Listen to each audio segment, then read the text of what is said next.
All right, it's Caleb Lindsay again. This is going to be my week 6 submission for FTE 211, and today's date is September 6th, 2025. We're going to be working with, again, this 1911 that we've been messing with for the last like 5 weeks. Before I do anything, I'm going to go ahead and safe the firearm. So, magazine is empty, magazine is out of the firearm.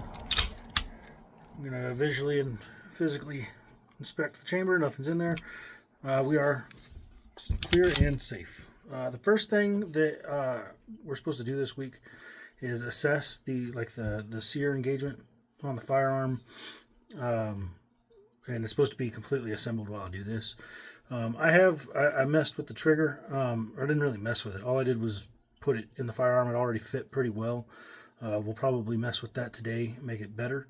But as for the sear, it's still the stock sear, just everything in the fire control group, really, other than the trigger. And it feels good still. It's got pretty good engagement. It's very crisp, pretty light. It's not that bad. Today, though, I will be replacing the sear and disconnector just for fun. I'll be polishing those parts, and we'll get right into that. So for part 2, after disassembly, we're going to assess the fitment of certain components, assemblies within the firearm.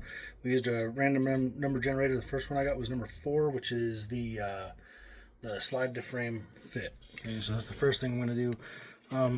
Looking at it from side to side, it is very smooth. It's really not bad at all. Going like back and forth, it does have some play. So one of the things I could do is swedge, which is basically just kind of crimping this just a little bit, and then I can refit everything to the frame. But as of right now, it's actually kind of nice. This is probably about where I would like it. So the next one I got was number 1, which is the sear to hammer fit. This one, is pretty important. You're supposed to be looking for a positive or positive to neutral contact between your hammer and your sear, and that would be like in the cocked position. So I'm going to see if I can. So basically, the setup that I've got here right now is I just put a pin or a punch through where my hammer would be going, and then I'm just kind of like lining up where the sear is going to be in contact to that.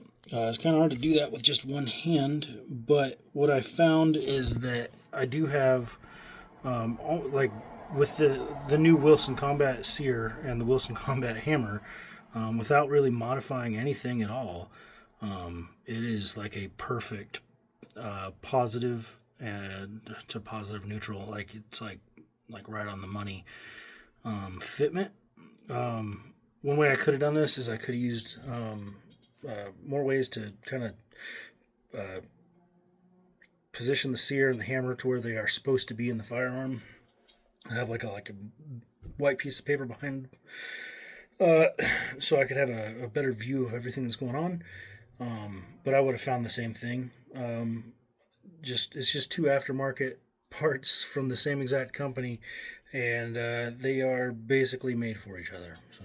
Here's the last one I got was number 9, that's going to be the trigger fit. Okay, which is kind of funny. It's all components that I planned on replacing in this firearm anyways, other than the slide and frame. But again, aftermarket trigger from Wilson Combat. It does just slide right in there. No bunching, no grinding. It's not rough. I'm still going to polish everything. Just to make it feel even better. But even like the up and down play, it's not really there. So I would say that this is a huge improvement to the original T-Sauce trigger. Just in trigger feel. It's doing the same job as of right now. But I would like to say that this one is adjustable, so you can get rid of the take-up in it and everything. So it's pretty cool. This is part 4, right? So I'm going to be polishing my trigger, disconnector, sear, hammer, and my sear spring. Okay, so this is going to serve as like a before kind of thing, and then I will get to you on the after post polish. I got the tips of my two left side on the spring, or on the sear spring. Polished up the disconnector pretty good. The sear hammer looking good. And this is looking really good, but I think it was already kind of pre-polished before I started. We'll go ahead and do a quick functions check, or dry functions check. Okay, so safety's on. We're cocked. Nothing. Okay, safety off. No pressure on our grip safety. Nothing. Both off and grip pressed. We're good. All right. All right. Next is the function check with dummy rounds installed in the magazine. Okay. So we've got a loaded magazine. We're now cocked. Okay. Safe. Nothing. Safety off. No pressure on the grip safety. Nothing. And then both fires. Okay. I'll find that later. Same thing. Fires. Okay. Same thing. I'm going to hold down the trigger this time. Okay. And the reset. I'll find that one too. Alright, so we're good to go. Let me get some of these out of here. We'll go with just one in here and make sure that the slide locks after that round. Ooh. Okay. And we should lock back. Very good. Alright.